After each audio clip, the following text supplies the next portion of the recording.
자, 이번에 읽어볼 괴담은 지하의 우물이라는 괴담입니다. 이초 괴담이고요. 이초가 아니라 이제 니찬이죠. 니찬 괴담이고요. 지하의 우물 한번 읽어보도록 하겠습니다. 이 이야기는 니찬 죽을 만큼 장난 아니게 무서운 이야기를 모아보지 않을래? 슬에 올라왔던 이야기입니다. 이걸 적으면 옛날 동료들은 내가 누군지 알 것이다. 들키면 솔직히 위험하다. 아직 살아있다는 걸 안다면 다시 찾으러 올 것이니까. 하지만 난 적어야 한다. 그 우물의 존재는 아직 세간에 알려지지 않았다. 그러니까 적겠다. 문장이 서툴고 상당히 길다. 게다가 괴담이 아니니까 관심이 있는 사람만 읽어주었으면 한다. 괴담이 아니라는 말이 되게 괴담 같고 재밌을 것 같습니다. 지금부터 몇 년 전 내가 도쿄에 있는 모 조직 간부에게 부려먹히고 있었다. NC라는 사람이다. 지금은 그 조직도 날마다 미묘하게 위험한 일들은 다른 쪽에 맡기게 되었다. 그것도 조직이 아니라 개인이 떠맡고 있었다. 경찰이 개입하면 도마뱀이 꼬리를 자르듯이 한 놈에게만 떠넘기는 것이다. 그 대신 받는 돈의 액수는 상당히 좋았다. 나는 비교적 돈 많은 일본인이나 외국인이 노는 거리에서 일하고 있었다. 날마다 위험한 일을 하는 것 같지만 실제로 내가 하는 일은 원박스 카로 꽃집에 꽃을 사고 그 꽃을 카바레시 클럽이나 고급 클럽까지 배달하는 것이다. 그렇게 꽃 배달을 하면서 돈을 모은다. 물론 꽃집에 지불한 금액의 3배, 5배는 받는다. 3만이 10만, 5만이 25만이 되는 것이다. 월 3천만 원 정도 들어온다. 야였다. 많이 버네요. 내가 하는 위험한 일은 처음에는 그런 정도였다. 그래도 꽤 성실하게 일했다. 상대도 산전수전, 공중전 다 겪은 연장자들이 많으니까 거래 대상이 새파랗게 젊은 놈이라고 생각하고 업신여기고 가격을 깎으려고 하는 자들이 덜어 있다. 그 정도로 폭력 사태를 일으키면 일을 할 수 없다. 그쵸. 별일 아니죠. 일으키는 놈들도, 폭력 사태를 일으키는 놈들도 간혹 있지만 경찰 부르면 지는 거니까 다음부터 돈 받을 수 없으니까 미국 조직에게 미움을 받는다. 그냥은 안 넘어가는 것이다. 그럴 때는 나는 끈덕지게 말한다. 대화로 풀면서도 중요한 것은 절대로 양보하지 않는다. 일엔도 깎이지 않고 조건 하나도 달지 않는다. 서두가 길어졌는데 일이 잘 풀려서 NC의 위동생인 SC, KC에게 꽤 신뢰받게 되었다. 그래서 가끔씩 꽃 배달을 할 때 쓰는 원박스카를 타고 오라고 밤중에 불리게 되었다. 실을 것은 드럼통이나 골판지 상자. 짐을 실을 때는 내가 운전석에서 나오지 못하고 뒤는 감시당해서 보지 못한다. 그렇게 운전만 그냥 시키는 거네요. 아무것도 모르는 상태에서. 되게 위험하다. 마약 거래인가? 그리고 벤치를 따라 이동한다. 짐을 내린 후 조금 떨어진 곳에 잠시 기다렸다가 다시 벤치를 따라 돌아가고 돈을 받고 종료.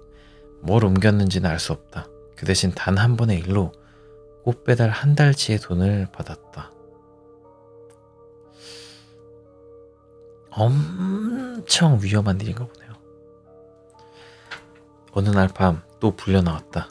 가보니 평소의 멤버가 아니다.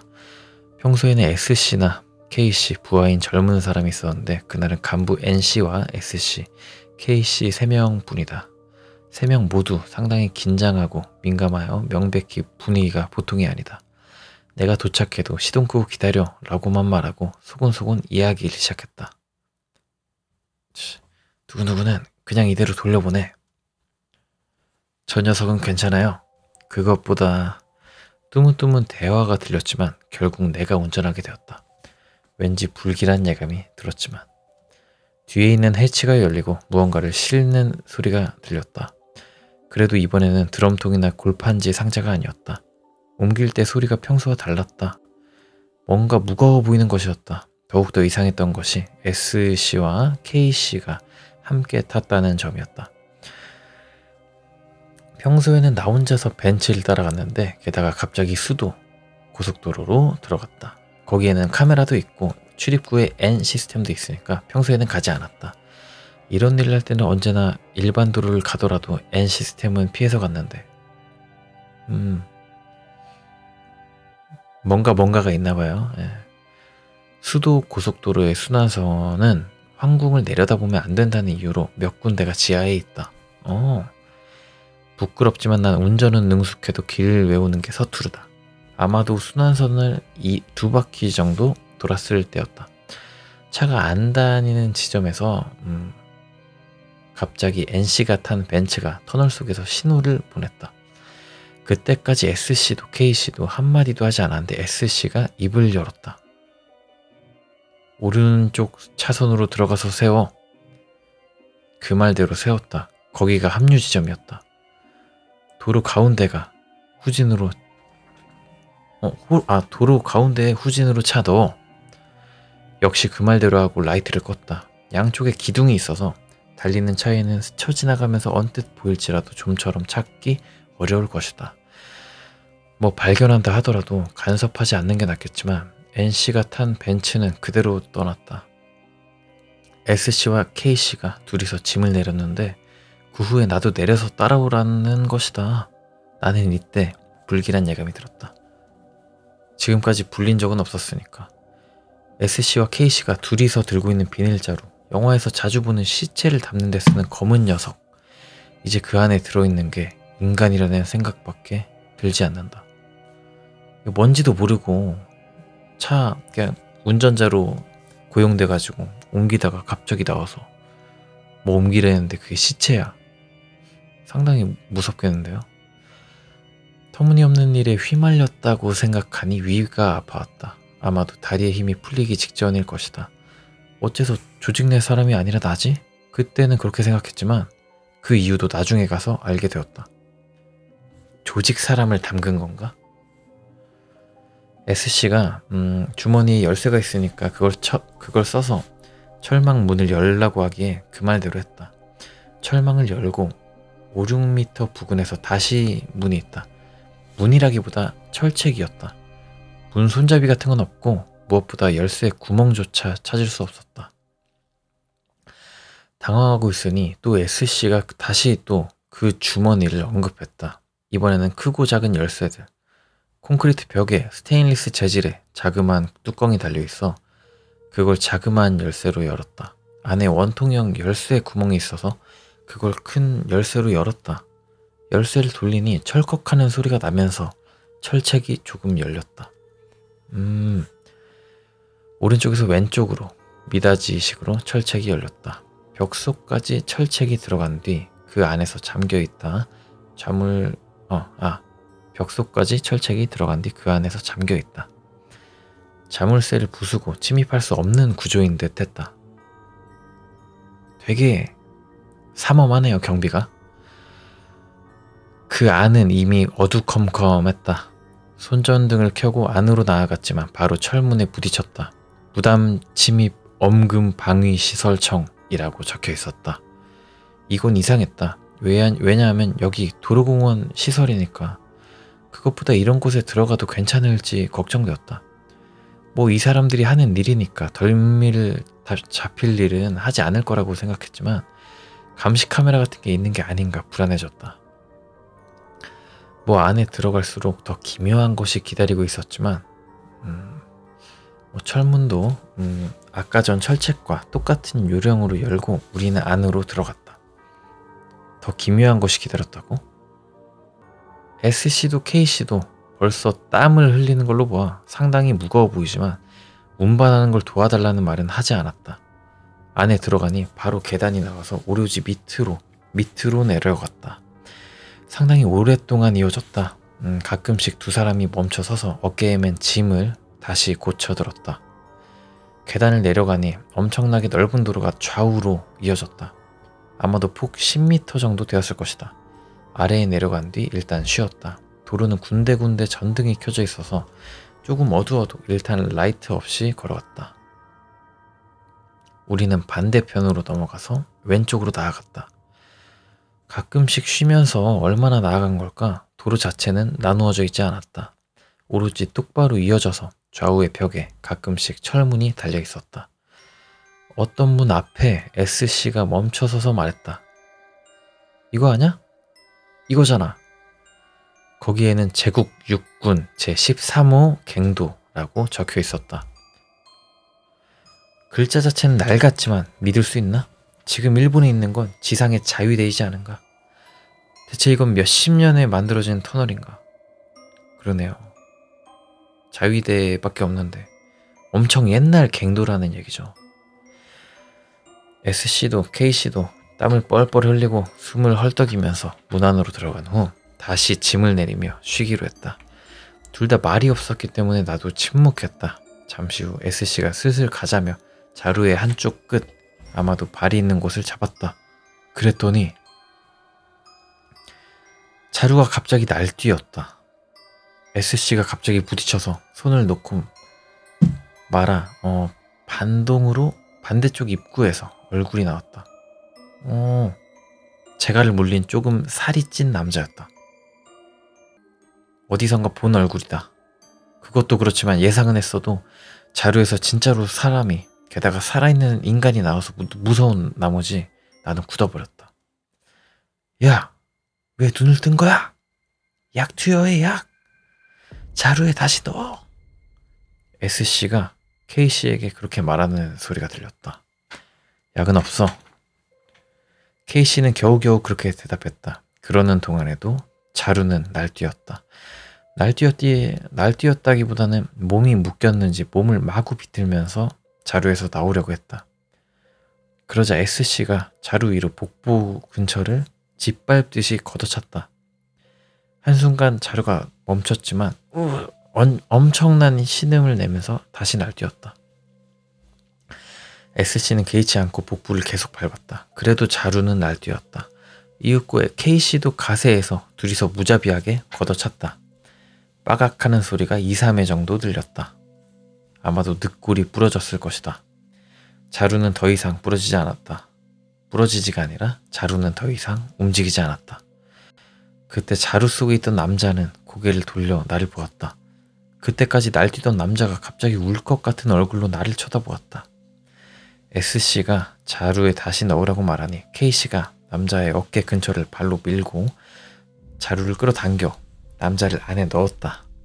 지금도 그 광경은 슬로우 모션처럼 내 기억에 남아있다. 남자는 도로 넣어지면서 계속 나를 보고 있었다. 평생 잊지 못할 것이다. K씨가 자루 입구가 묶인 걸 확인하고 S씨는 몇 번 더 발로 걷어찼다.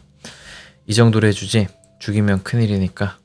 S씨가 그렇게 말하더니 나를 보았다. 너 이 녀석의 얼굴 봤냐? 아니요. 너무나 갑작스러워서 뭐가 뭔지 그렇게 대답하는 게 고작이었다. 그때 사실은 어디선가 본 것 같았지만 생각나지 않았다. S씨와 K씨는 다시 움직이지 않게 된 자루를 짊어매었다. 이제는 나도 같이 들라고 한다. 이미 내용물이 알려졌으니 운명 공동체인 셈이다. 큰일 났네요. 우리는 그 13호 갱도를 걸어갔다. 지금까지 넓은 도로와는 달리 폭이 3m도 안 되는 좁은 도로였다. 오른쪽에는 여전히 벽이었지만 왼쪽은 가끔씩 밑으로 내려가는 계단이 있었다. 폭 1m 정도의 계단으로 조금 내려가자 문이 있었다. 몇 곳이나 있는지 알 수 없지만 S씨가 어떤 문 앞에서 멈추라고 말했다. 그리고 또 제국 육군이래. 제국 육군 제26호 제126호 우물이라고 적혀 있었다. 그래서 S씨 말대로 안으로 들어갔다.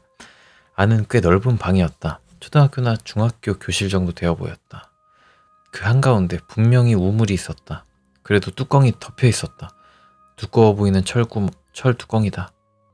끝부분에 쇠사슬이 달려 있어서 그게 우물의 도르래와 연결되어 있었다. 도르래에서 매달려 있는 또 다른 쇠사슬을 당기면 뚜껑에 달린 사슬이 점점 감겨 뚜껑이 열리는 장치였다. 나는 시키는 대로 점점 사슬을 당겨서 뚜껑을 열었다. 완전히 뚜껑을 여니 두 사람이 자루를 안아 올렸다. 이미 깨달았다. 이 지하 깊숙한 곳 아무도 없는 우물에 던져버리면 두 번 다시 나오지 못할 것이다. 그래도 한 가지 알 수 없는 점이 있었다. 어째서 살아있는 채로 던져놓는 건가? 안에 뭐 생명체라도 있나? 두 사람은 자루를 우물에 떨어뜨렸다. 첨벙하고 물속으로 떨어지는 소리가 날터였다. 하지만 들린 건 퍼석 하는 소리.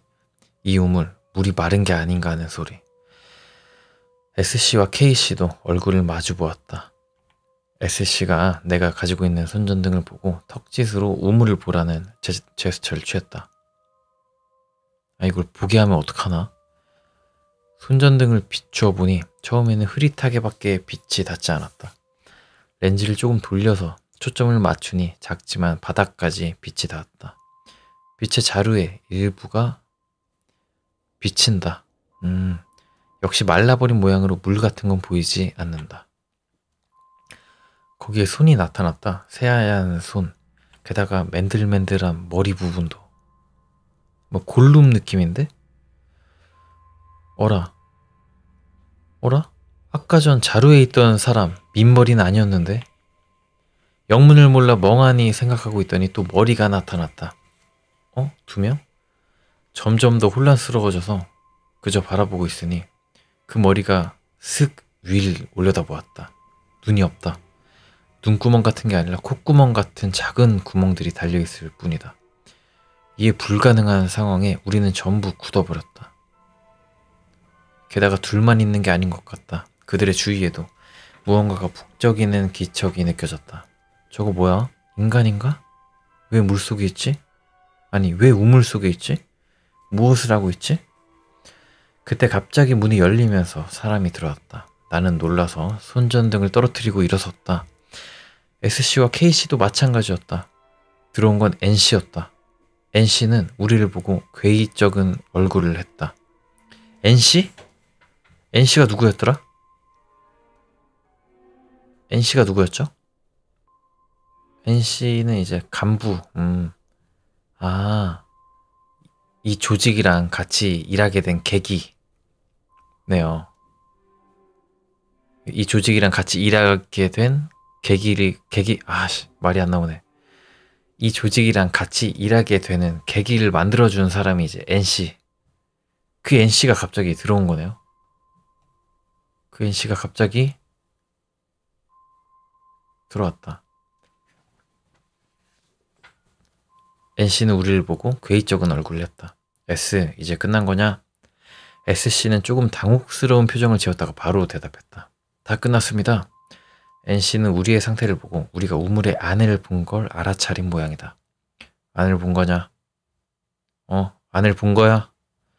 우리는 고개를 끄덕이지도 않고 말도 꺼내지 못했으나 부정하지 않는다는 건 긍정이란 뜻이다. 어서 뚜껑 닫아. 시킨 대로 나는 황급히 뚜껑이 있는 곳으로 가서 아까와는 반대쪽 사슬을 잡아 당겼다. 조금씩 뚜껑이 닫혔다. 쓸데없는 생각은 하지 마. 잊어버려. 그런 말을 들었다.